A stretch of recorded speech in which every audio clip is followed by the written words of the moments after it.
Flyers have won the Stanley Cup. The words rang out like a cry of joy to a city starving for a champion. For Flyers owner Ed Snyder, his dream of bringing championship hockey to Philadelphia came true. And boy, did it come true.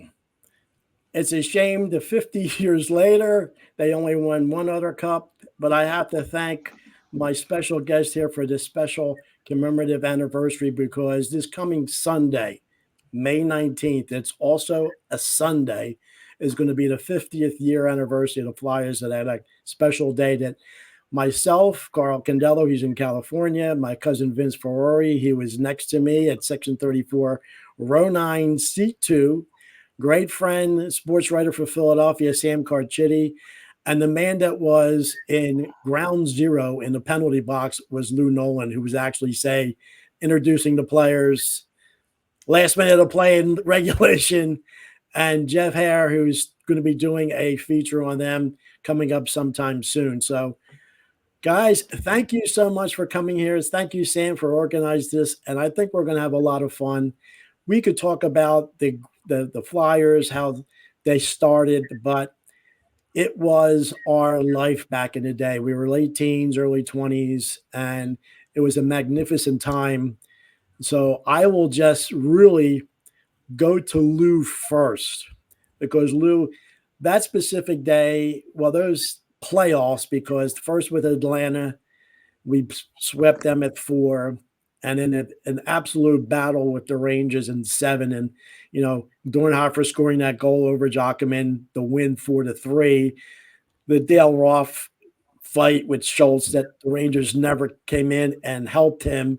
But what was it like in ground zero? Because you were past the locker rooms, and I would always remember you walking over the ice when you would start the game. You had a cup of whatever beverage you had. I don't know if it was coffee or whatever. But Lou, I'll let you start it off there, because you were at ground zero, buddy. Microphone. Got it now? There you go. Okay. It was a great time. We worked without glass in those days. So the communication was, one-on-one with referees and with players, simply by like 12, 18 inches away. And it was a marvelous day. I remember exactly driving down in the afternoon. In fact, I gave somebody a ride. They were going somewhere, and I picked them up in the car. And I was living in Southwest Philly at that time, and they were going to the game, so I dropped them off. They got there early. I got there on time for me, a couple hours before. And it was just fantastic. I was saying earlier when Orr took the penalty, he had everything to say to the referee, who knew he was going to get it, but he had deserved the 2-minute penalty. So it was it's hard to describe it, Stanley Cup. Little did I know I could take it to work, and I did. I took it to work. There you go, Lou, to the left with the iconic Schultz and Kelly in the box. It's a great shot. Yeah, yes, look how low the glass is there. That contributed to 1,000 people being on the ice and causing some chaos with Bernie and Clarkey when they skated the cup. Yeah, geez, I had dark hair then. Here's Schultz again. He was there a lot. We talk about it these days. He spent a lot of time there. But when he used to go in there, he would be so upset. His eyes were like ping pong balls. So and he'd just be so mad, especially if he was fighting. And after the Ralph fight, think about that, what he was like that day. That changed the course of the series, I think. It's amazing. Now, did you feel, because you would hear a lot of things that obviously it couldn't have been on, but they knew that they had something there after, when they came back from Boston in game 2, and I have to play this because if it wasn't for this particular time, I don't think. Great goal. I was on that trip. Great goal. Back to Van Imp, up and over the near red line. Dumps it in, but can't as Marcotte blocks it. Goes to Clark, back to Marcotte, all of this in center ice. Finally, Van Imp does get it in. Flips it to Gilbert. Knocked down in front by Vadnais. Wound around to O'Reilly. Poor check by Clark. Schultz breaks it up. Schultz behind the net. Centers. Flat. Tries to Clark. Shot. Oh! Rebound! Score! Bobby Clark scores! Scores the game winner at 12 minutes and 1 second of sudden death overtime. He was blocked on the first shot. He made the second one, and the Flyers have picked up their win in Boston. Amazing. Without that goal, what we on May 19th probably may not have happened. Biggest goal in franchise history, I think. Yep. I mean, you can argue that it was McLeish's goal to beat Boston or Kelly's goal to beat Buffalo to clinch the cup. But like you said, Carl, if they don't get that goal from Clark, they probably don't get there. They probably lose and they're down 2-0, and I don't think they win the cup. That was a franchise-defining goal, no question. The locker room after that goal, well, because I was on the trip and went down, was chaos. You were there. And the guys knew. The guys knew they had done an amazing thing, and they said, we can win this series. So they were convinced. See, something The irony of that goal is that didn't know you were there. Schultz That's amazing. Oh, I was saying Schultz was out there on the ice, and supposedly the story goes that Fred Shearer was getting heckled by one of the fans saying, why you put Schultz out there? So Shearer puts Schultz out there with Clark and Flett, and Schultz makes the pass that gets Flett in the slot, and he gives it to Clark.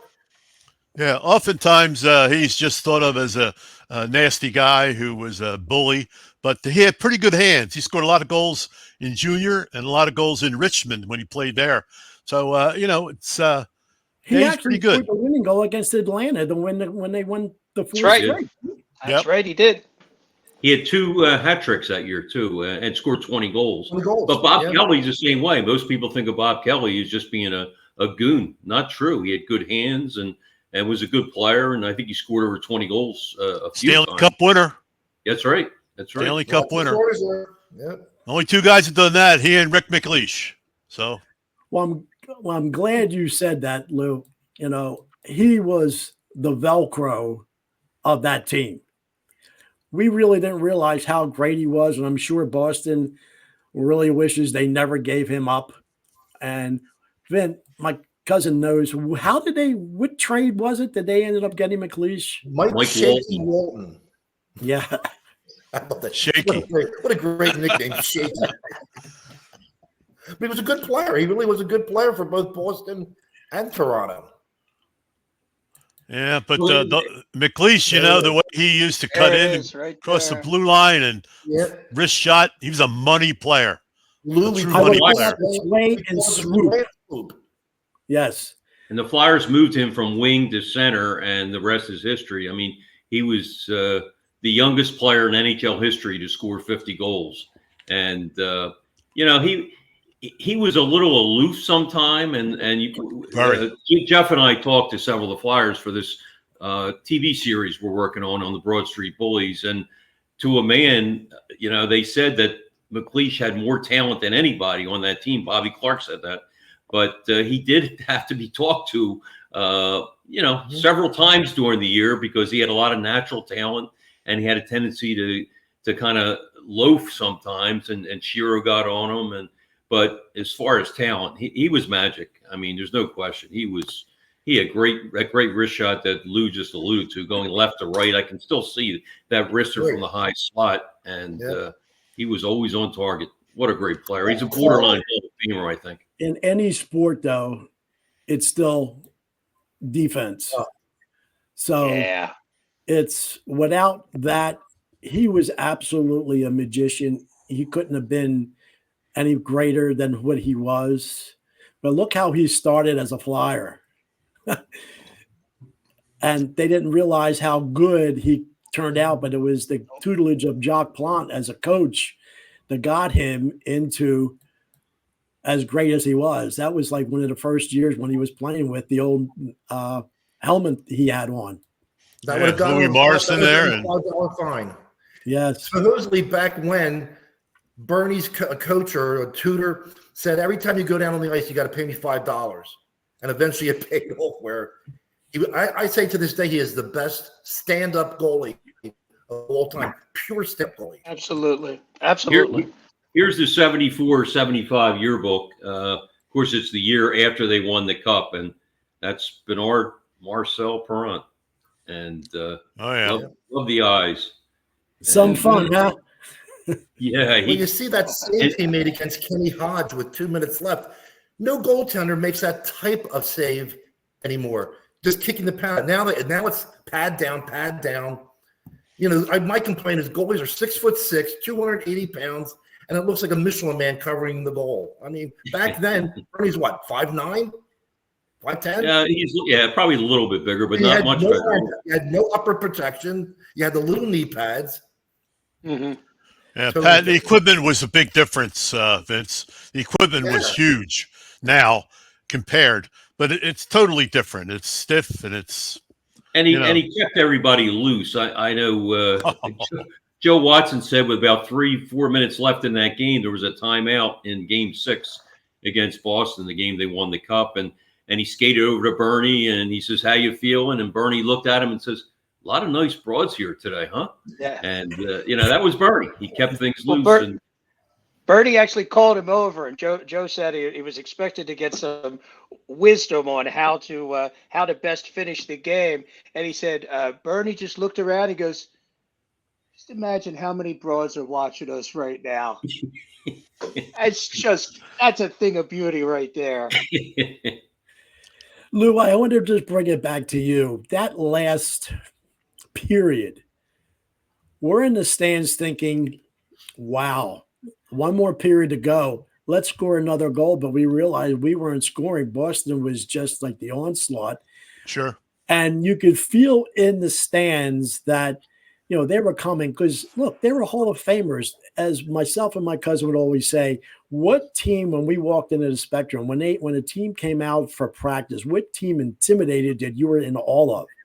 It was Boston because of Orr, Esposito, and all the other guys that they had. Ashman. So what was that last period and obviously that last minute like being in ground zero? Because a lot of other things were going on, and obviously you had to still keep your concentration to call the last minute. So give us a little back, thoughts on that last period and the last minute. Well, just like you folks standing up in the upper bows where you were in section 34, I think you told me. Yes. It was the same thing down on the ice. I said, "Oh my God, we got one period left to go. Be nice if the lead was 2-0 instead of 1." But didn't look like it was going to happen.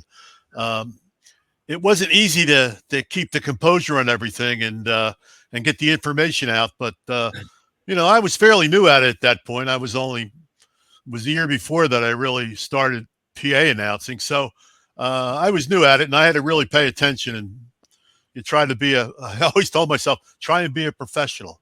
You're not the show; the players are the show. And the period went on, and it was starting to get better. And then you get to the last couple of minutes. I think maybe 2 minutes and 30 or 2:40 when Bobby Orr took that penalty and hauled Clarkey down from behind on that breakaway. And it was like, hey, we might win this thing. We might win it.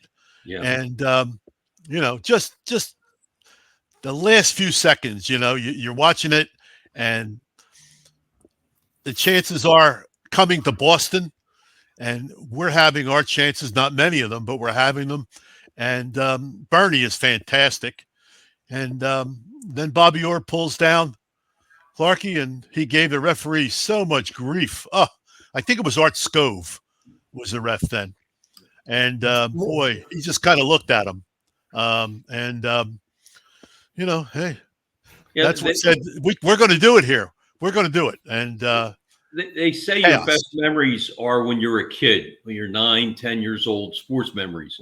I'd like to hear what Jeff remembers from that. Jeff was a 9-year-old kid growing up in Roxborough and big Flyers fan. What was going through your 9-year-old mind, Jeff? Thanks, Thanks. Well, being 9 years old and what was going on in Philly at the time, having a team that was even close to being a winner, was non-existent. The Eagles were terrible then. The Phillies weren't good. The Sixers weren't good. So when the Flyers started to win, and they really, they really captured the heart of all of us that had been waiting. I mean, I'm 9 years old, but I was starved to finally think that I had a team that I liked that could be considered a winner. So I remember I'm watching the game with my brothers. My brother Steve is 2 years older than me, and my brother Doug, who's 3.5 years younger. We're watching the game. We're watching the game. We kept waiting for something bad to happen. It was like, even at 9 years old, I knew that Philadelphia fans are not supposed to have happiness, you know? So I was feeling that too in the place. Yeah, we are waiting for something bad to happen. And then when it didn't happen, it was just like an explosion. And we ran around the living room and we're knocking shit over and, you know, and then we just ran out and ran up Fairthorn Street to Ridge Avenue and just watched a very adult party break out, being 9 years old, streaky, lots of beer being consumed, and it was just such a blast. I will never forget it. I will never forget it. Obviously, the drama of those last couple minutes, right before the Orr penalty, we saw it right in front of us. That Kenny Hodge shot from the right wing, where that is a toenail save. And in the playgrounds, we tried to copy that, calling it a toenail save. But I've replayed that 50 times in my life, trying to freeze it right when Bernie's right skate, and that thing is ticket. It's either going in the corner or glancing inside the post. But the best save I ever saw.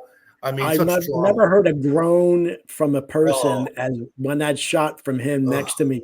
Sam, what section were you in for that game? I know we were in 34. What section were you in? You know what? I have the ticket hanging up, and I'm not sure. I know the ticket was, I think it was $7.75 was the value. I paid a scalper $40. And that sounds cheap. Back then, that was a lot of money. I was working part-time and going to school, and I thought I was nuts, but I said, it's a once-in-a-lifetime thing. I got to do this. And it turns out to be the best $40 I ever spent. But this is the unused ticket. Unused? 25. Wow. $8.25. Yeah. $8.25.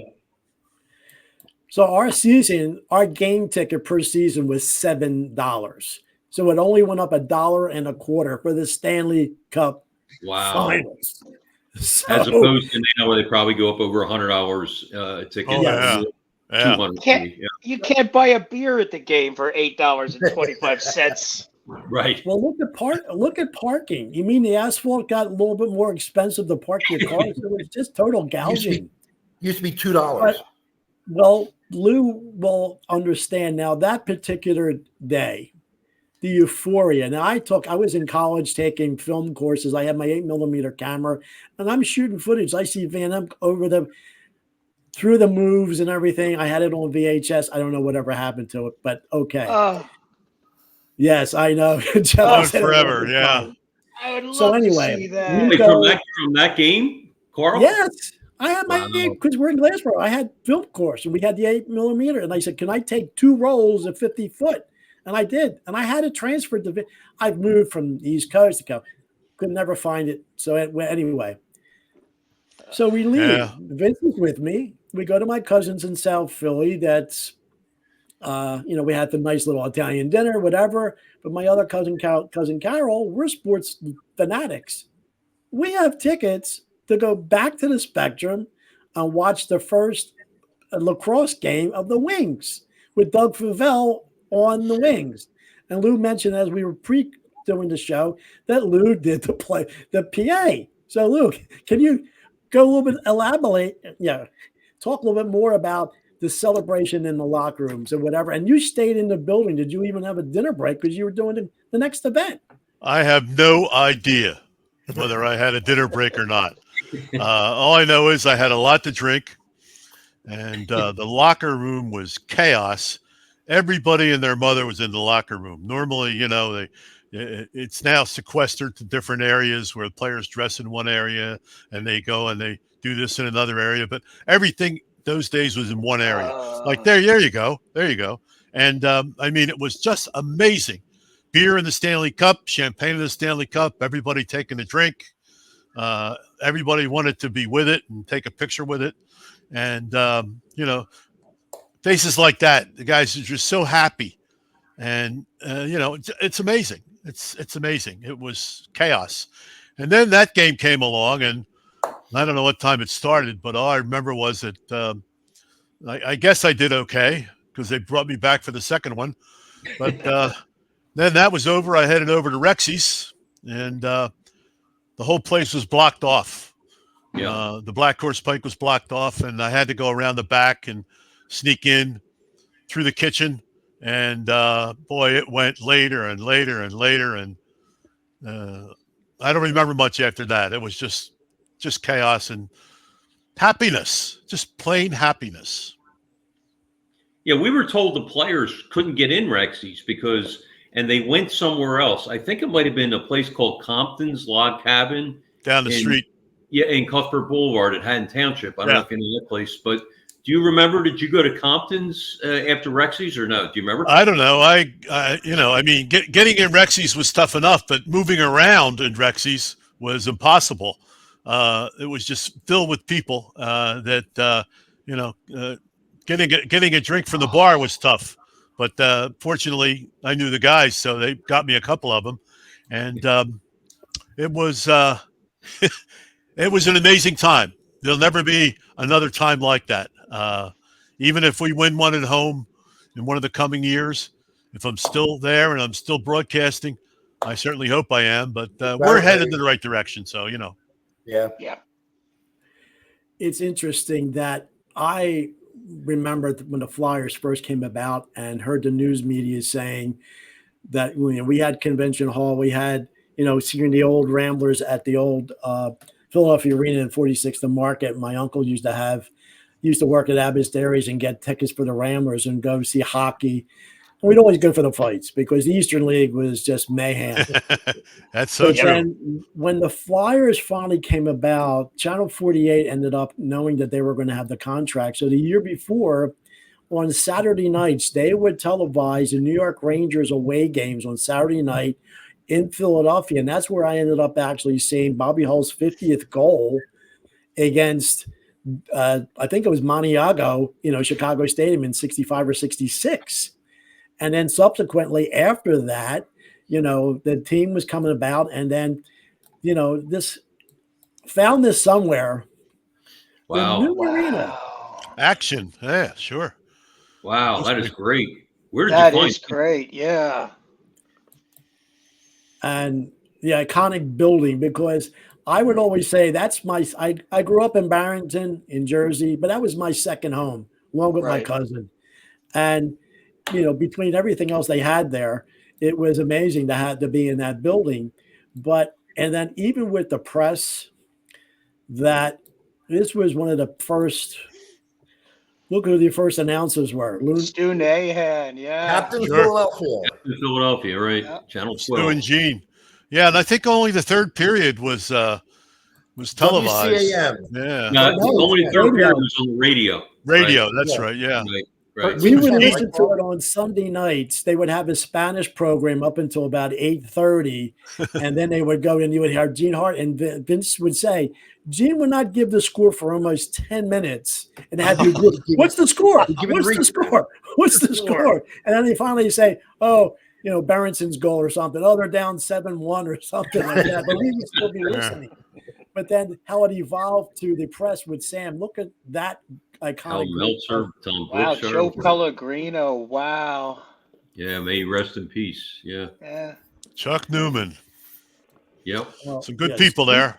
Real good people. Speaking of that, I remember listening to the games on the radio. There's Joe. Great guy. May he rest in peace. He passed away a few weeks ago, and I used to golf with Joe. Just a classy guy. well, here's the one guy that we really haven't spoken about. Robert Earl Clark. Yeah. Who the fate of his physical, not disability, but most of the top clubs did not draft him in the 69 draft. And then he finally came in the second round to the Flyers. And my God, thank God that they did. because he's still, after 50, 60 years of the franchise, he's still the greatest flyer ever as far as I'm concerned. Yeah, you can thank Jerry Melnick for that. The scout Jerry Melnick's the guy that spotted him and pushed for him. But yeah, it was he's the greatest flyer ever. Yep. At this point, no question about it. We've got a very Absolutely. fun scene in the show that is centered around that draft, and Jerry Melnick really pushing for Bobby Clark, and others in the organization not wanting him. That's right. Yeah, so Yep. it's actually it's a really fun little scene, but it's also a very good bit of drama too. Yeah, My God, how things I'd could like have to see that. I can't I wait. actually remember listening to the first game on radio when Clark played, but here's a picture of his first game at the Spectrum. Wow. Where are you He getting looks these like pictures at, he Carl? looks These like are he's great photos. 16. He looks like he's 16 years old. Look He at that. does. My He was God. he was actually He 19. did, yeah. Wow. Well, Sam, it's called pre-production because Jeff knows you got to be prepared, and get everything ready for when you're on there. But I've seen this These picture photos are back then. great, Carl. Yeah. And yeah, I remember listening to the game and like, okay, who's this Clark? And I think it was like November of '69. It was his first year. You can see how short his hair was and no helmets. Not one player had a helmet on. So it just shows how far back we go. And then from there to that's actually 75 against the Islanders, but I think iconic how he scored the goal and all that. So yeah, it's That was so a series. you were Right? obviously in the locker rooms and spoke to him many times, and he was a very humble guy. He didn't have a lot of words. He wasn't really boisterous like a Joe Watson and all those. Give us a little bit background on, Bobby and all that, what it was like. Yeah, I think Jeff set it up in one of our scenes in our TV series called The Bullies. Jeff set it up perfectly as Bobby Clark cutting school and going to play hockey with his buddies, and he did that frequently. And his mom, you pick up the story, Jeff. His mom pulling up in the car, and His mom pulling up in the car, going to yank him off the rink, and Bobby having a not quite a seizure, but passing out, and that's when the diabetes diagnosis came, and the doctor saying, he could still do lots of things. He could play tennis. He could, he could do a lot of sports, but not hockey. He's not going to be able to play hockey anymore. So it's funny because I just looking at these pictures of Clarky, my son is 13 years old. I use Bobby Clark and what I learned from Bobby Clark when I was 9, 10 years old. I use that for my son now. When he's playing soccer, he's a very high level soccer player, club soccer player, and probably the biggest thing that I have taught my son is, everybody loves to win, but what you really want to do is you want to hate to lose. Yep. And that's what Bobby Clark had, because everybody loves to win. And this came out of one of our interviews. I think it was Billy Clement said this. Everybody loves to win, but Clarky absolutely hated to lose. And I teach that to my son now. These are lessons that are universal and are going to keep on going on and on and on. If I can just interject something too, you showed that picture again of Bobby Clark with Joe Pellegrino, and I just noticed, I don't know if you saw it, there's a Stanley Cup on the left. They only used those jerseys for exhibition games in the 74, 75 season because the players thought they were trying to they were showing off in a way, and they were shoving it down the throat. Hey, we're the defending champions.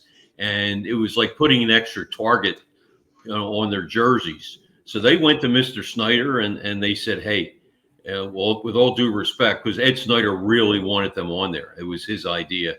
And they said, we just do not want to wear these jerseys. We'll wear them for the exhibition games, but we don't want to wear them in the preseason and in the season. And Ed finally relented. And Lou Scheinfeld was very upset. He said we would have sold 1 million jerseys with the Stanley Cup on it. And but that just shows you, those guys were always thinking, and they didn't want an extra target. They knew they were going to be. Oh, you got to love that picture of it. Oh yeah, that's perfect. Oh my God. But those players, that they're the kind of things they did. They were always thinking about winning, and they didn't want to give the other team a little bit of an edge, and they thought that cup on there would give the opponent an edge, and they did not wear them for the 74-75 season. Yeah, somehow, and I'm not sure how, I wound up with one of those patches off a jersey, which I still have in my collection. Cool. But it's pretty nice, pretty nice. But I know they didn't like that at all. Players did not like that. Well, we have to talk a little bit that obviously it was his dream to eventually win, but without Mr. Snyder, Ed Snyder, who was in the record business, and then he was working for the Eagles, and he was in New York at a certain time, and he was invited to a game in Madison Square Garden, and then he fell in love with hockey, and then he realized that Philadelphia was going to get his franchise, and without that man, who we know the stories that it almost went to Baltimore. Can you imagine that, an NHL team in Baltimore? So obviously, Lou, you probably met the man, spoke to him many, many times. It's a shame he's gone and things that has happened with the corporation after that. But back then, about to relive those days with the man who put it all together to finally get to the pinnacle of the award.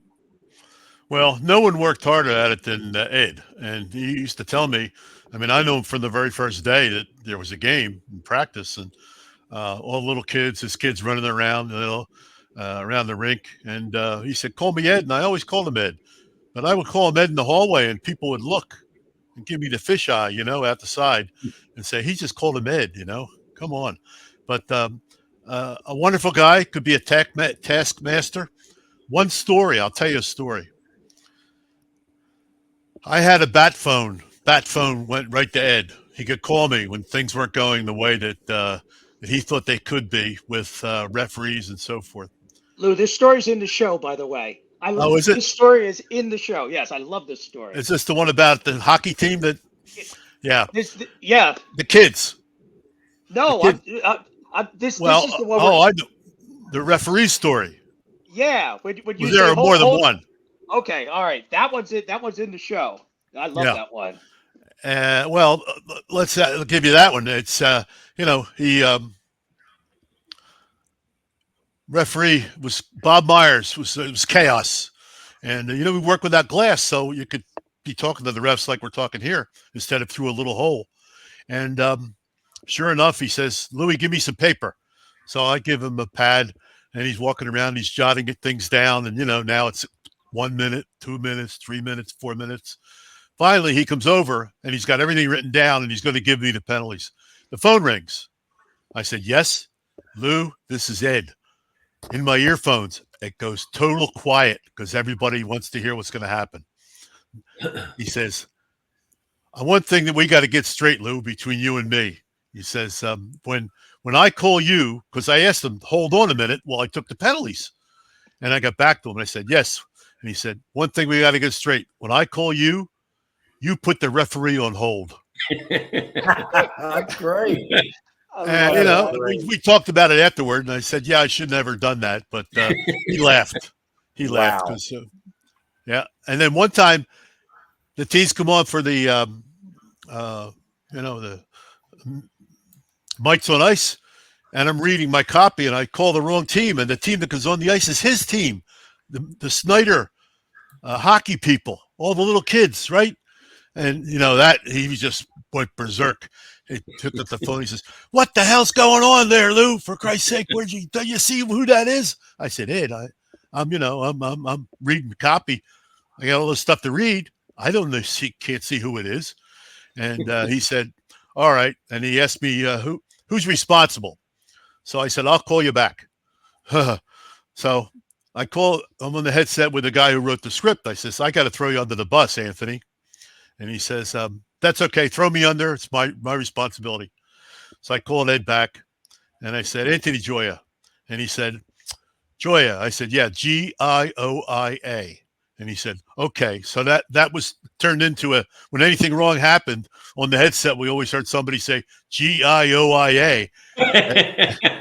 And it was, I mean, it went to 120 things in the script nowadays, 20 individual items. I don't say them all, but they're all there. And it's quite a operation to put the whole thing together.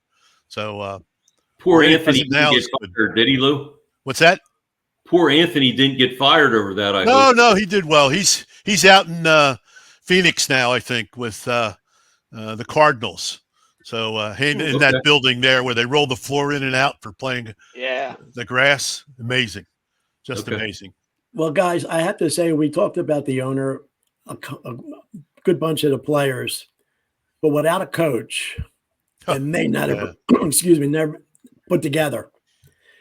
They had the right guy with the right attitude at the right time with the right players, and he was amazing. And they called him what? Freddie the Fog? The Fog. Yep. Yeah, and the amazing thing about him is he never wanted to stop learning. Even after they won the Cup in '74, about 3 weeks later, he took a flight to Russia, and he wanted to learn more about the Russians' game, and he wanted to see it firsthand.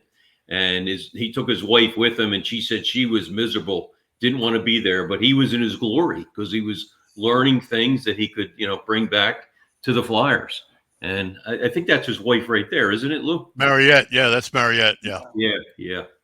But, the Fog was different, and he was very unique and quirky, but he loved hockey, and he just had a thirst for learning, and he had a way with the players. Everybody respected him. I don't know any player that didn't like Fred Shero. And Jeff and I interviewed them all for our TV series. We have 1,000 pages of transcripts, and I don't know one person that had a bad word to say about Freddie Shero. And boy, did Fred we hear Shero some wasn't a funny league Fred either. stories. He was a minor league.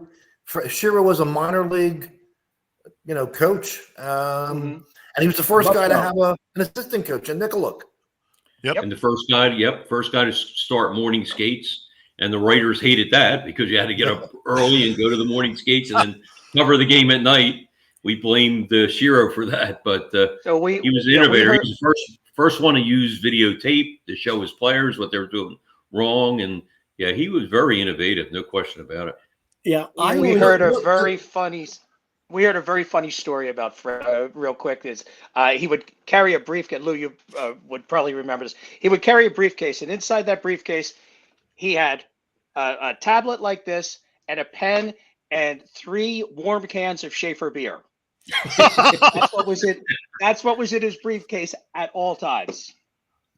Yeah, Fred was interesting. He'd always say, I'm going to go watch the films, and Hey, Lou, you might best know this answer. What was the event in Atlanta where was he mugged in that playoff series outside?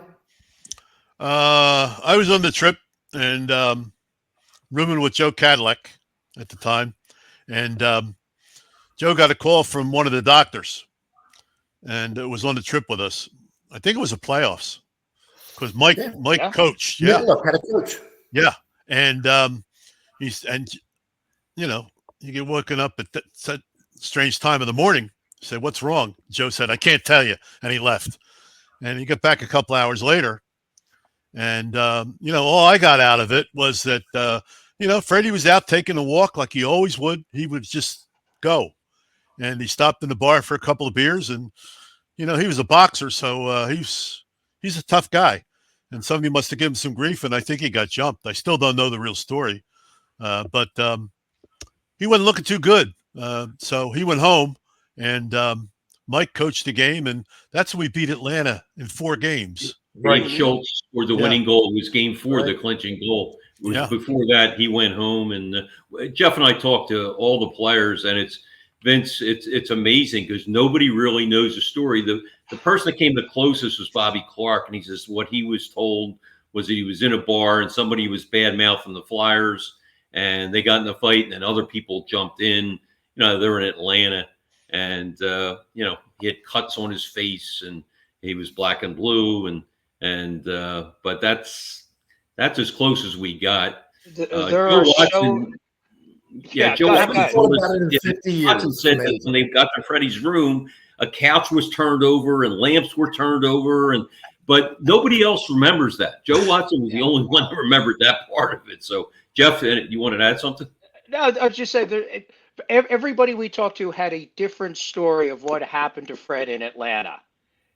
So most of them were similar, but I mean, Joe thought the fight had happened back in Fred's room. In the hotel room, right? Yeah.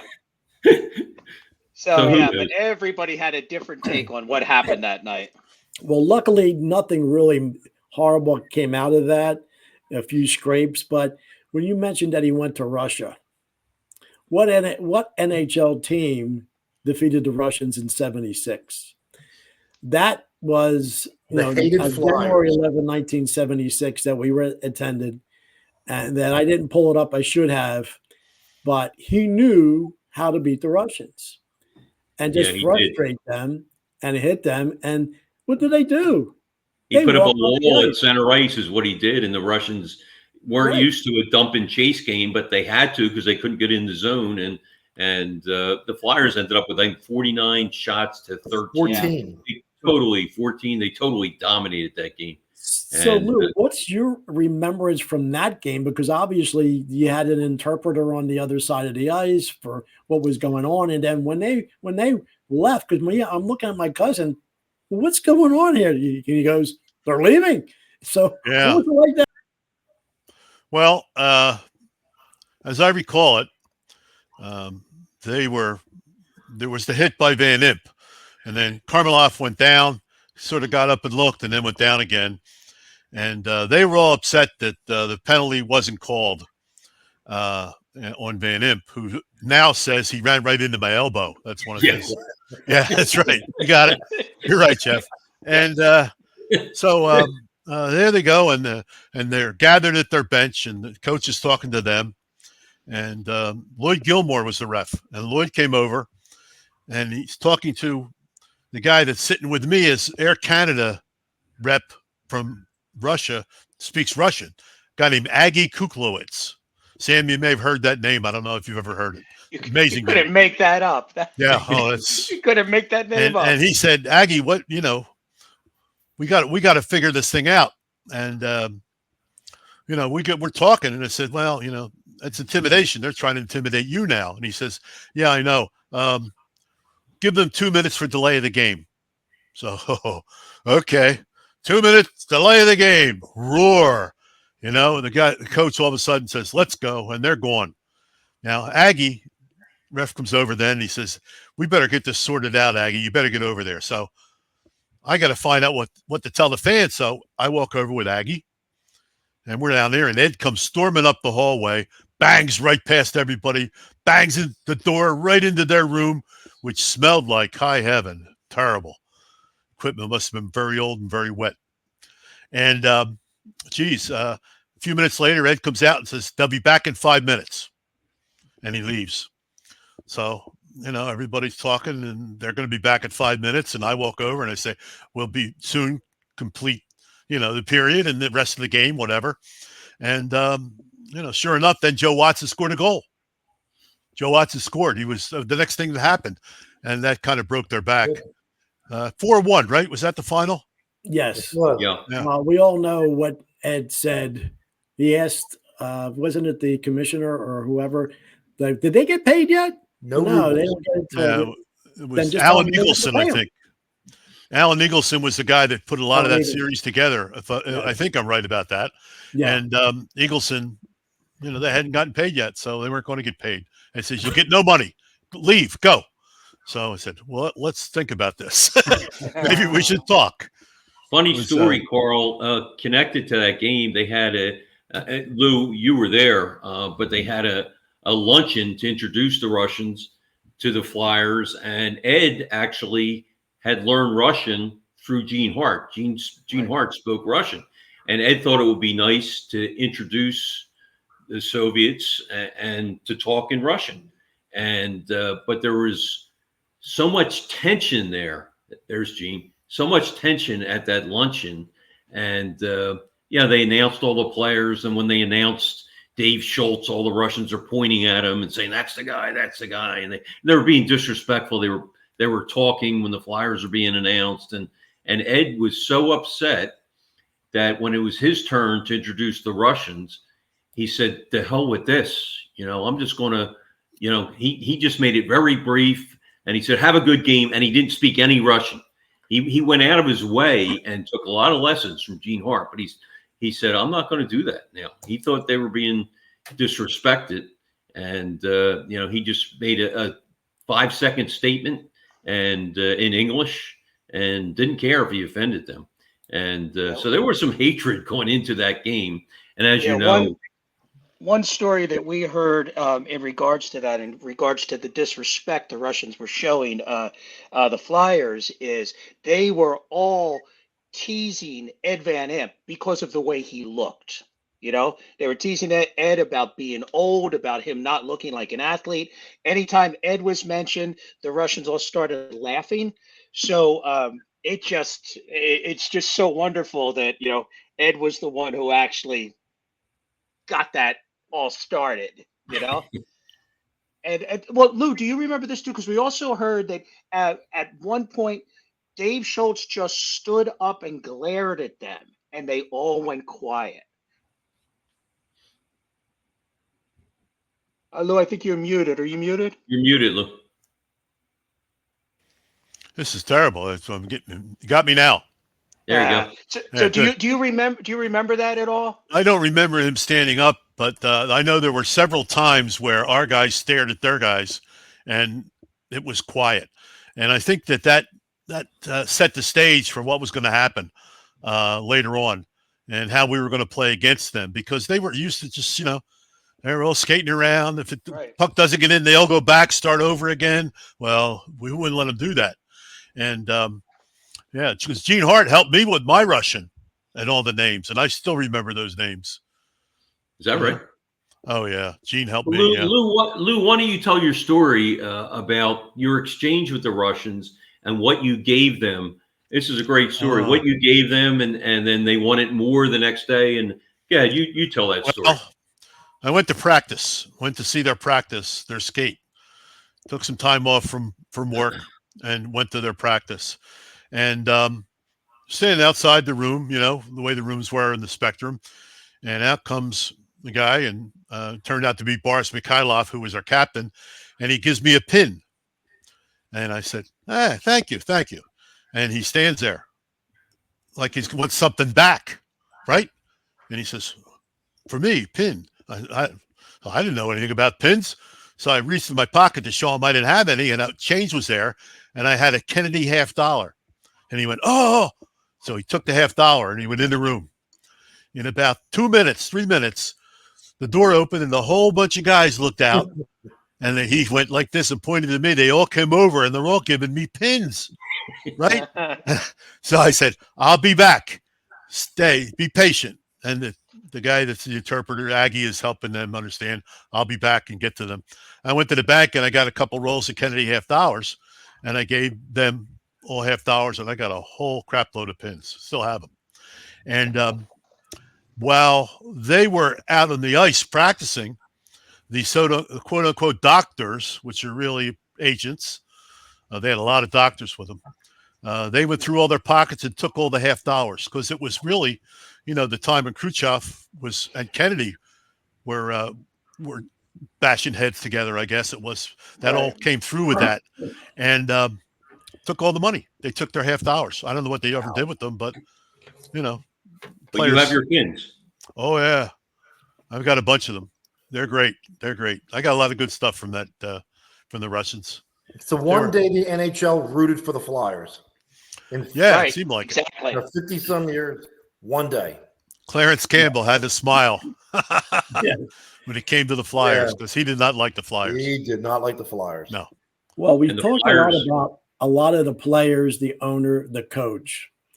but the one who conveyed the grace and ferocity of hockey in Philadelphia was Gene Hart. And forever his inflection, and we heard his call of the Stanley Cup. But Lou, I think this is an early picture of you and Gene. Oh yeah! Wow. Look at that tie! Holy cow! I'm looking at those lapels, Lou. Wow. Yeah, you could farm on those. You could plant crops. But it was his enthusiasm. He educated the Delaware Valley about hockey and its simple rules, and his inflection. And it's ironic that we were in South Jersey at the time, and he was a teacher. I think it was Audubon or Cherokee or one of those. He was Audubon and Lenape. Yep. Lenape, right? Mm-hmm. And he was a teacher, but then I think wasn't he the original PA announcer before you, Lou, at there, and then somehow he ended up becoming the play-by-play. Yes, they knew he had the play-by-play talent, but there was nothing to do play-by-play of, and he was the original announcer. When it got to the point where the third period went on the radio, Eddie Ferenz would sit in for him. Eddie was the hockey guy had a big background with the Devils in Jersey and had played and was the general manager there. They were near the Cherry Hill Arena. Remember those days? Sure. And Eddie would do that. And then Eddie took over when the whole thing went on radio. And then they tried a few different guys, and nobody really worked out, including Gene Kelly from the Phillies. You might know that name from days gone. Sure. And a few other people. And then they settled on a guy named Kevin Johnson, the year before me, and he took the PR job with the Blazers. He thought he'd get a PR job, and he didn't last long. They moved to Vancouver, and they left him there, and that's when I took over the year before the first Cup. So timing is everything. I told Lou Scheinfeld, I want that job, and he brought me in to audition. And in the middle of the summer, they were putting the third level on the Spectrum, and they had these big, low-profile cranes, those big Markham cranes, and sand on to keep the floor from safety with the floor. And I go over there to the microphone, they set it up, and they turn on the crane. Oh. So I turned on the mic and I said, pardon me, guys, really important thing I need to do here. Would you turn the crane down? I got to do an addition. Ying-a-ding-a-ding-a-ding-a-ding. They did. They turned the crane off. And sure enough, Seinfeld said, that's good. I know what your voice is like, because I did the recap of the goals in the press box from the beginning when I worked there. And he says, if that doesn't rattle you, nothing will. And then I got hit with a bucket of pucks my first exhibition game. Somebody threw them to Bob Kelly. And we had them at ice at that point instead of a refrigerator with the temperature taken every time to make sure they were the right temperature. Game has changed. Yes. Well, I showed this before, but then it's a shame that they never really let Gene be, full. They would have Don Earl there, and it started with Captain Philadelphia and on Channel 48, and he was starting to do them, and Gene was doing the radio games. But through the years, he ended up doing, I saw on YouTube before I was doing prep, he was doing the box lacrosse games on Channel 29. And my cousin Vince and I always used to go to Adams games at the old vet. And when the Adams won the championship in 74, I believe, he was in Dallas doing that game. So he did a lot of other things besides the Flyers. But it's Sam, I might even throw it out. I know we did the one on Bill Campbell a little while ago. That was nice. And July or August is going to be 25 years since he's passed. And I'm just wondering, maybe we could do one commemorative with Lauren, that's just to throw it out to you. But he would put us all together. And I'm sure you, Jeff, you as a young kid, he was part of your, daily routine in your brain. Sports. Absolutely. And I've got to tell a Gene Hart story, because this is one I had absolutely no idea. And learned this from what is his wife is Sarah, Sam? Correct. Yes. Yeah. So learned this from Gene's wife, that Gene was a comedy diver on the Steel Pier, and she was a horse diver. And that's where they met on the steel pier. And I mean, you think of Gene, and he was always just such a big guy, but he is apparently back in the day, he's doing a comedic diving routine and diving off of 100-foot tower into the Atlantic Ocean on the steel pier. I mean, that's just crazy. And Gene was a great athlete in his day. He went to Pleasantville High School and was like an all South Jersey baseball player. And, you know, he was a man about town, though, at Steel Pier. He introduced like Frank Sinatra and some of the most, you know, famous singers of all time. And who would have thought he'd become an opera singer too? Didn't you loved opera. Loved opera. Yeah, opera. Oh, yes. Sam, you got to tell the story, Lauren's story about whether to know how they won or they lost. That's because that's that was a great story. We went to Lauren Hart's house, Jeff and I, and she said that you know, she'd be in her room and laying in bed, but she didn't go to sleep yet. She wasn't allowed to go to the Spectrum during the when they had night games. She went on the weekends. So Gene would come home late at night. It'd be like 11 o'clock. She's still in bed. And she said if they won, he would come into the house with his cigar, light up a cigar, and put on, I guess it was opera music, right, Jeff? No, that's if he came in smoking the cigar, she knew the Flyers won. If right. The Flyers lost. Yeah. Right. If they lost, he put on the opera music. It was like a tragedy. You know, it was like, you know, she would hear that. So she knew by their senses, by the smell, they won. She smelled the cigar. And if they lost, she could hear the opera playing. And that was a cool story. She was probably, you know, 10, 11 years old at the time. And of course, she's a legend in her own right now. And Jeff been the Flyers anthem singer for a long, long time and does a tremendous job.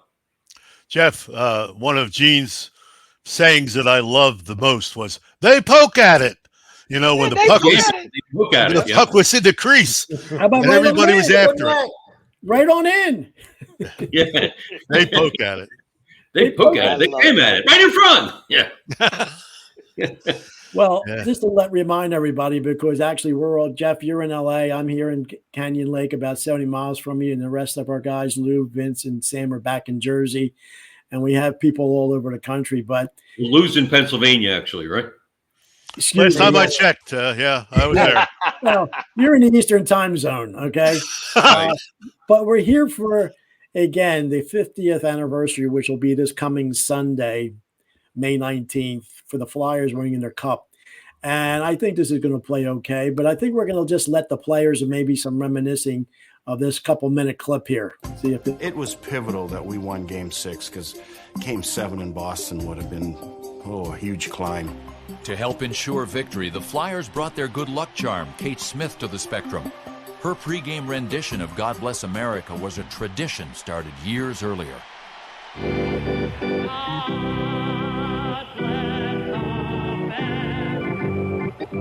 We had a vice president by the name of Lou Scheinfeld. And on his own, without really talking to anybody, he noticed that there were people that were not standing for the national anthem. So he decided to play God Bless America, Kate Smith's recording. And everybody stood up. And of course, we went on to win the game. So I said to Lou, look, we won the game. So I never want to know when you're doing it. Just do it when you think you should. And he would pick specific games and play God Bless America, and our record was outstanding. Well, when Kate Smith sang, the roof came off. If you don't get a few chills in here, there's something wrong with you. Well, I think it electrified pretty well everybody in the whole building. And once the building got going, you know, it gets you going. You know, you're not really nervous, you're more like pumped up.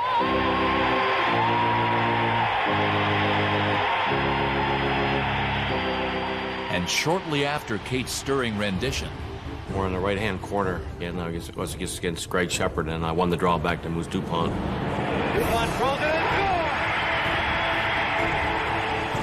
I was lucky to tip it, and it just changed directions enough to screw up the goaltender and go in the net. The Flyers clung to their precarious lead as Bernie Parent made save after save. It was in the third period, and we had a face-off in our end, and I skated by Phil Esposito, who was going to take the draw against Oris Kinderchuk, and Phil turned to me and he said, "We're not going to score on that guy tonight." That was Bernie Prawn, and he instilled that kind of confidence in us. But when you not only instilled it in us, but intimidated a team or put that kind of doubt in a team's mind, that's pretty significant goaltending. A short while later, Ladies and gentlemen, the Flyers are going to win the Stanley Cup! The Flyers win the Stanley Cup! The Flyers win the Stanley Cup! The Flyers have won the Stanley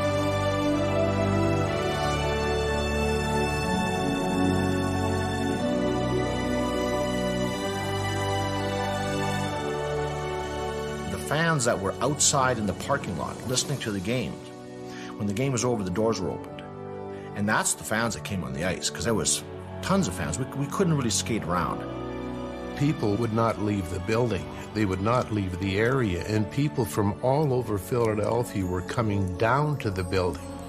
You have to bring yourself back to Philadelphia in that time. The Eagles had won in 1960, and then it pretty much gone downhill ever since. The Sixers had one of the worst teams in history in the early 70s, and the Phillies weren't quite to the point where they started to grow into the mid-70s and into the late 70s. And so it was a sports town dying for a championship.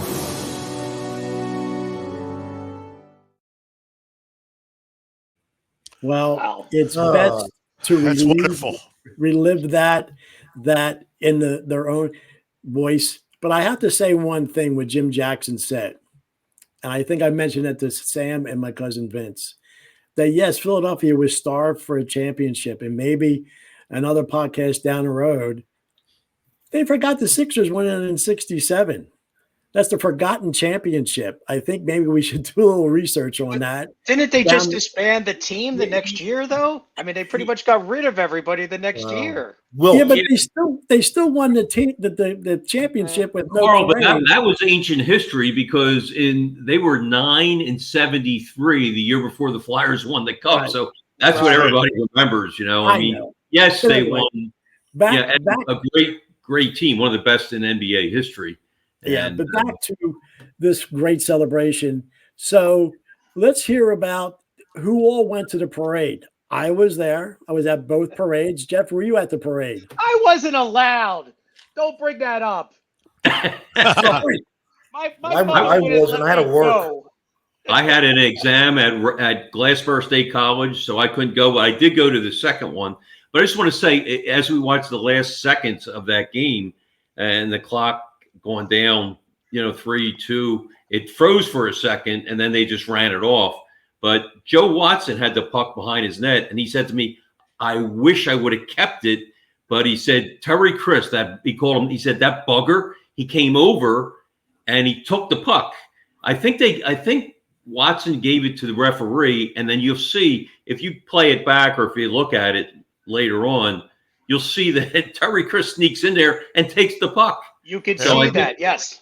I think Chris to this day still has it. And hey, Sam, somebody said that Bernie may have said that shot from behind the red line by Orr, he never saw it. He says if that would have hit the corner, it would have gone in. Yep. Can you imagine? He told us that too. He did. Bernie said that, yeah. Wow. I've heard that from him. But we would have heard it hit the boards if that went in. Wide. So can I just also say, just watching that, can we please bring back Kate Smith? I mean, what the hell? Amen. I mean, Amen. I'm sorry if I'm going to take it politically incorrect here, but for the love of God, can we bring back Kate Smith? They're working on it. You can tell. I mean, they did sing "God Bless America" at one game this year, and the alumni game. Yeah, exactly. We have an Academy Award nominated actress ready to play Kate Smith too. If we can get this thing happening. Kathy Moriarty. That'd be great. from Raging Bull wants to play Kate Smith. So Wow. Remember, yeah. Sam, when I called you 2.5, 3 years ago, and you wonder why am I calling you, and I was so irate about all that, and I said, Oh, it's terrible. if Mr. Snyder was still alive, would that have happened? You said, obviously not. It wouldn't have happened. Yeah, no question. No question. On a positive note, I did go. I was at Glassboro, but I don't think I went to any classes. I have 2 personal pictures from the parade. He was in the caluche with his wife. Yeah. That's on Chestnut Street. You took that photo? God. And that's I was in 2 parades. The one on Chestnut Street that started at the Spectrum. Rip from the city told us as we gathered there that we're going to go about 30 miles an hour till about Spruce Street, and then the crowds will start to happen, and then we'll drive down and go to the mall and all this, and Kate will sing. Well, as soon as we went outside and got in those convertibles, it was chaos from the very beginning to the very end of it. Unbelievable. Just unbelievable. Well, yeah, so they put them. They learned from that though, and they put them on flatbed trucks for the second one. Second one, right? Now, someone just put their hand up as soon as I took this picture where Gene had that bottle of champagne. So, yeah, all the cars had a couple of bottles of champagne in it. Every car. Story about Bernie. They're going down Broad Street, and Bernie had too much, a lot of liquid in him, and he had to relieve himself. And he actually went to someone's house that had a home on Broad Street if he could use the bathroom. And obviously, they graciously they said they didn't clean that toilet for 2 months after that. And they bronzed the toilet seat and hung it up. Yeah, exactly. That was their row home in South Philly. Yeah. Bobby Clark and his wife and they were like scared that they were going to be injured. The kids were going to get injured, so they left the first parade early. And we talked to all the players and family members, and they said they were actually terrified. Scary. That somebody was going to get hurt because, as you said, there were hundreds of people just converging into their convertibles and jumping in and Don Selesky had his sleeve ripped off of his jacket that he was wearing. Amazing.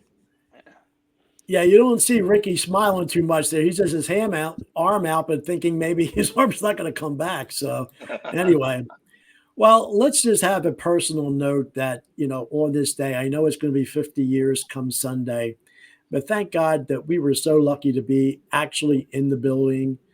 Thank you so much, Lou, for being here because you were in ground zero there. And, some parting comments about those days, because obviously the world's changed in many, many facets, but, obviously we're fortunate enough to still be here at our age now and to relive it. And so, Jeff, take it as a 9-year-old now.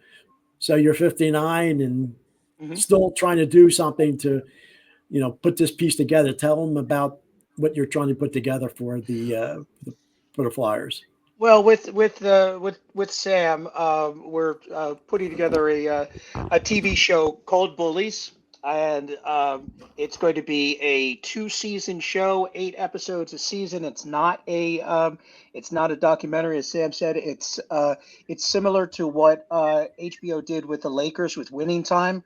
Only we're not going to disparage anybody like they did with Jerry West. So there's just so many wonderful characters that were a part of those teams. And to me, and I pulled this out earlier, but this is what I've always told people, that this is what it's about. That's what the show is about right there, is love, because these teams loved each other. They went above and beyond for each other. And because of the way they were, they caused an entire region to fall in love with them, and still 50 years later we're still talking about them. It's not just a team that won a championship. This is a team that made an entire city feel good about themselves again, and that's what our story's about. You know, it's about that kind of these crazy Canucks came in and made a city that had considered itself to be a city of losers at that time. They made them feel good about themselves again. And they did it in a way that nobody had ever done before. So that to me is just the most interesting part of it. But to me, it's just still comes down to that. It is about love. Go ahead, Lou. Well, I just want to say thanks for having me together with these guys to listen to what they have to say, and for talking a little bit about some of the greatest times in my life, sports wise. And I had a blast for those 2 years, and we won 2 cups. I'm still having a blast. It's been 50 years since. 50 great years for me, besides what I did prior to that, I'll tell you. But as I said earlier, I did take the cup to work in that first year, and it was a bit of chaos when I walked in the building with it. But I wouldn't have been able to do that at all without these guys who are now my friends, who, as Jeff said, have a true love for one another and still hang out together once in a while. The alumni is very strong here, with Brad Marsh leading it. Oh, look at that. That's great. Son of a gun. Yeah, Willie. There's the Hound, myself, and Joe Cadillac, and Willie Mays. Save the best for last. That's Pleasantville. We played in Pleasantville against the casino. Joe Cadillac on the right. Yep. The PR director at that time. Yeah. And Willie Mays was great. So thank you, guys. And thank you, Carl. 94th birthday. Well, Sam, I still got to give Sam plugs where he's a great writer with books, and how I did meet you, Lou, before I moved out here to California. And Sam, we're going to plug this book. I don't know if this is still in out there. You still get it on Amazon, sure. Yep. Okay. Because I had a good subject. I had a great subject. Thank you, Sam. You were able to write it all down and make sense of what I said.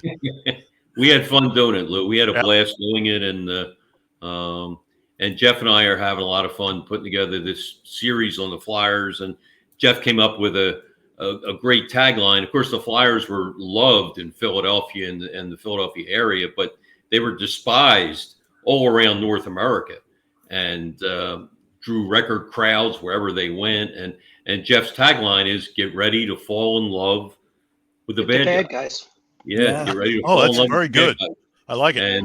And we think people will. And our story, as Jeff alluded, it's probably more about the players' lives off the ice and what Bobby Clark went through with his diabetes, and it's probably 25% hockey, but we want just the everyday person to really enjoy watching us, even if they're not a hockey fan. I mean, hockey is, a big part of it, obviously, but we want people to learn about Ed Snyder, what he was like, what he went through to buy the Flyers, and his family life and all the obstacles he had to overcome. We want people to get to know Bobby Clark and what he overcame. We want people to know Dave Schultz and be surprised at what he had to overcome. And I won't give anything away, but and there's so many good stories. And as Jeff said, there's such a colorful group of players.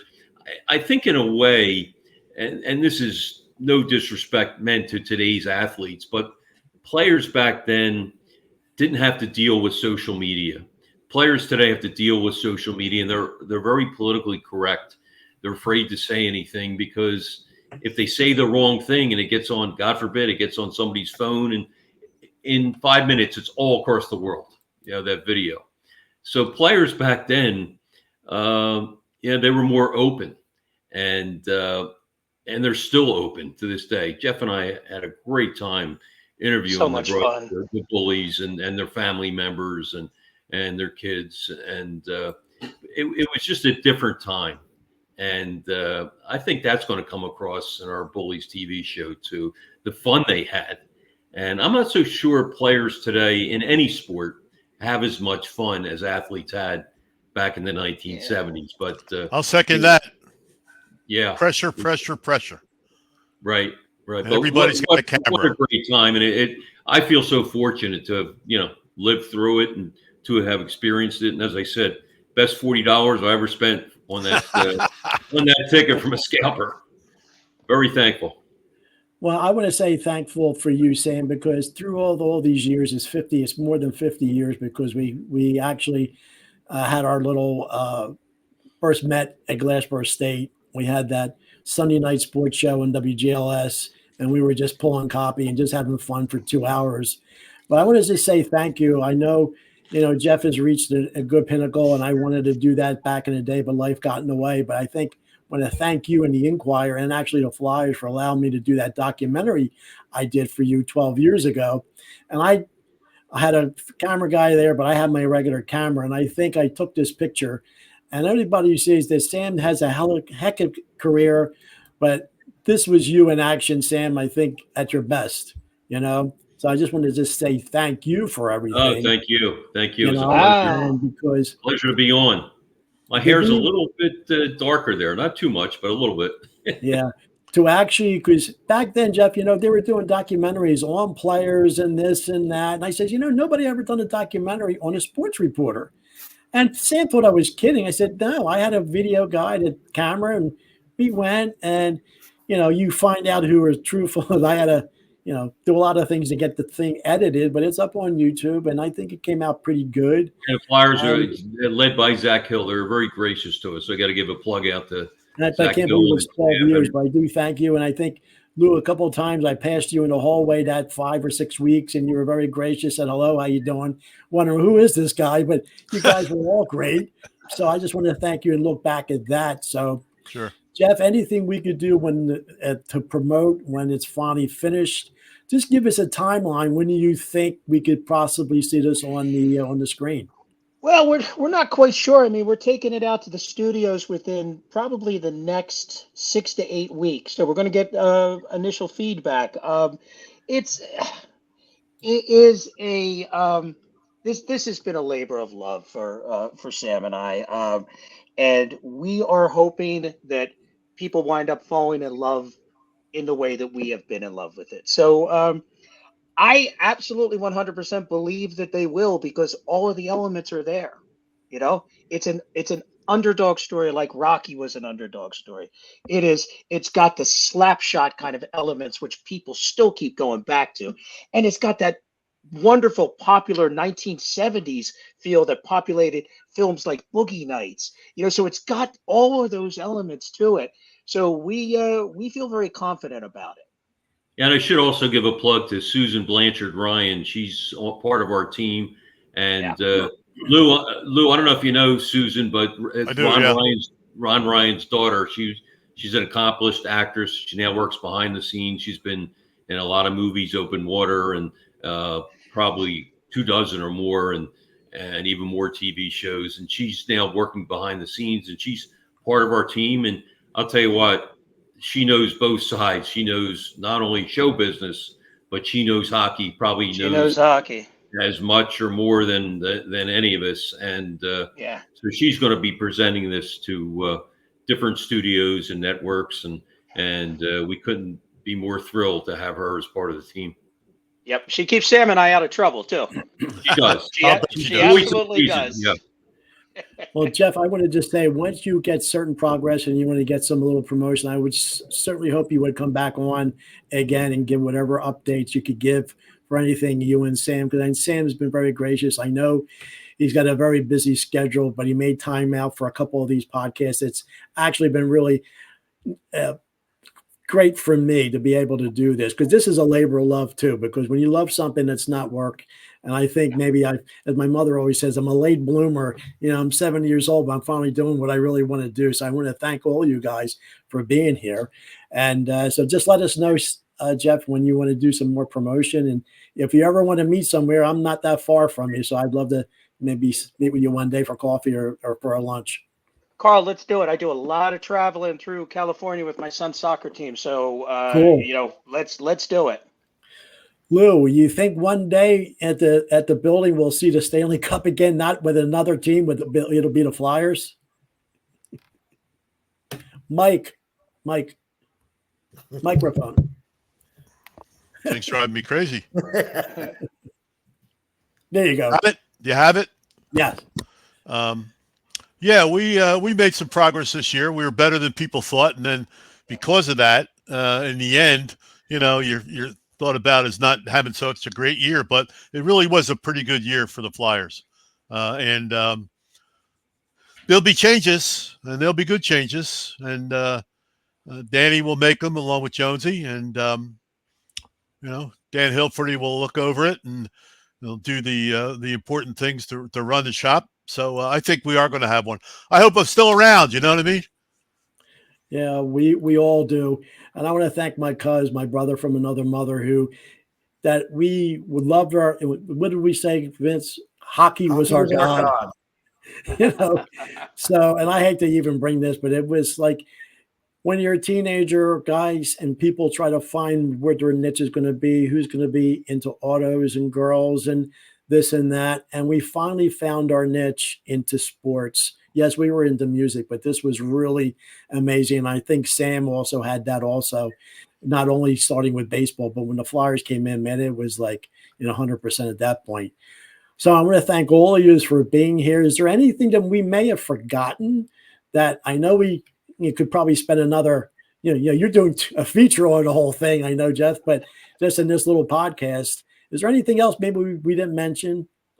I think there's maybe one thing. People, because of the nickname too, Broad Street Bullies, people tend to think that team won because of its physicality, and that could not be. Yes, that was a part of it, but that cannot be further from the truth because this team was so talented. I mean, when you think of Hall of Famers like Bernie Perron, Bill Barber, Bobby Clark, and you have guys like Bill Flett on the first Cup winner, 41 goals, Reggie Leach on the second Cup winner, Ross Lonsbury, one of the most underrated players in Flyers history, Gary Dornhofer, Jimmy Watson, Joe Watson. I mean, I could go on. Van Imp was so steady. Barry Ashby before his unfortunate eye accident. I could go on and on. Ricky McLeish, who as I mentioned before, is a borderline Hall of Famer. Urs Kindrachuk, Selesky, 20-goal scorer. I mean, this team, yes, they played with grit, and they weren't afraid to fight, but they were very talented. I think sometimes that gets lost in the shuffle. I don't know if you agree with that, Lou, but I do. That was an excellent team. I mean, let's face it. So that's the only thing I wanted to add. But I hope people don't just think of that team as being Slapshot 2, because some people have that, people that didn't follow the team closely have that in their mind that this was just a team that ran over people. That's not the case. They were a very talented group, no question. And on top of talent, so incredibly hardworking. Yeah. They worked so hard. They were not afraid. Nobody on that team was afraid to go into a corner. They were hard working. So, Bobby Clark, talented. Yeah. Well, it goes back to the 70, 71, 72 season when the Flyers did make the playoffs against St. Louis. And I think, Lou, you probably knew that St. Louis took umbrage with the Flyers because they were supposed to be a fast skating team with the French line and all that, but they were not physical. And I think after Claude Laforge threw, was it Bartley Plager or somebody that actually ruined his career, and Ed Snyder said this will never happen again, and he wanted to toughen up his team, and that's the reason why. I'm sure you can hard, right? Well, the funny thing Clark is, was one of the guys, the Plager brothers. There were a couple of them. Noel Picard. Noel Picard. The funny thing is, the Flyers, the impetus to them, winning the Cup in a way was one of the toughest goals against them in not only Flyers history, but NHL history. Jerry Meehan scores with 4 seconds left in the season to knock the Flyers out of the playoffs in 72. And, that was a crusher for any Flyer fan and even more so for them. But the next year, they came back, and not only did they make the playoffs, but they won a series for the first time. The famous Gary Dornhofer overtime goal, and a statue's been built. And, they beat Minnesota, and that was a game winner. There you go. Boy, you're on top of perfect. You are good, Carl. You are good. And then they took Montreal, a team that was, expected to roll over the Flyers. Flyers win 1 of 2 against the powerful Canadiens. And then they come home and they end up losing the series in 5 games, but 4 of them were 1-goal games. And in the other one that they lost by 2, they actually had the lead with 10 minutes to go. That was a really close series. The next year they won the Cup. That kind of set the scene. And I'll never forget this. I was at the game as a fan, and the Flyers had won their first series ever against Minnesota, and they did that on the road. Then they split against Montreal. And it was mighty Montreal. I mean, it was an upset just that they were competitive with Montreal, let alone win 1 of 2 games, and they could have actually won 2 games. They came home at the Spectrum for Game 3. I've never heard ovation. This is the pregame warm-up. The fans just stood and cheered, standing ovation for at least 10 minutes. And I talked to Gary Dornhofer about this. I guess we interviewed him about 6 months ago, Jeff. He said it's the second loudest he's ever heard the Spectrum. This is for a pregame warm-up. The fans were thanking them. They were so thrilled that they won a series. They were going head-to-head with Montreal, and you couldn't tell who was the better team. And I remember Dornhofer looking up at the crowd like, what is going on here as the warm-up was going on. And Dornhofer says when they won the Cup against Boston, that was the loudest he's ever heard. But this was the second loudest. It was during a warm-up. So, that's a roundabout way. Right back to that right there. Amazing fans. Amazing fans. There you go. There's one thing that I have to put up that I see two pieces of tape here. That the Flyers, when out visiting teams used to come into Philadelphia, they started the Spectrum flu. And Flyer flu, yeah. Philly flu. Yeah, Philly flu. And I think there was one game that I think it was December of 73, the year that they did win a cup, and myself and my cousin Vince were there. And this is the cover, the front page of the Daily News the next day to show how tough the team was, and when something happens against the team, what happens to you. Barry Cummins, yeah. Yep. And we witnessed this, and you could just see his look, and like every person on the Flyer roster had a shot at him, even Van Imp and Nolay. Simo Nolay actually went after him too. And this is the back page of it. Yeah, because he attacked Bobby Clark, hit Bobby Clark in the head. And he was their meal ticket, Clarkie, and they didn't like that, and they went after Cummins. Yeah, he deserved it. He deserved it. Total mayhem. That's also a big part of the show. That's in the show as well. I can't wait.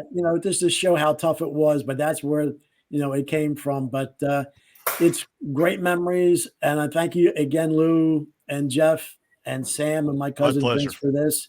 Thanks, yes, and I just want to mention to you guys, don't go off Leave Studio yet because everything has to download to their server. So if you could just hang after I do the end the recording, we could talk a little bit, and I'll let you know when we could all go. But thank you once again, and hey, 50 years of memories. I really loved it, and I think maybe we'll be talking soon about the TV production with you, Jeff and Sam.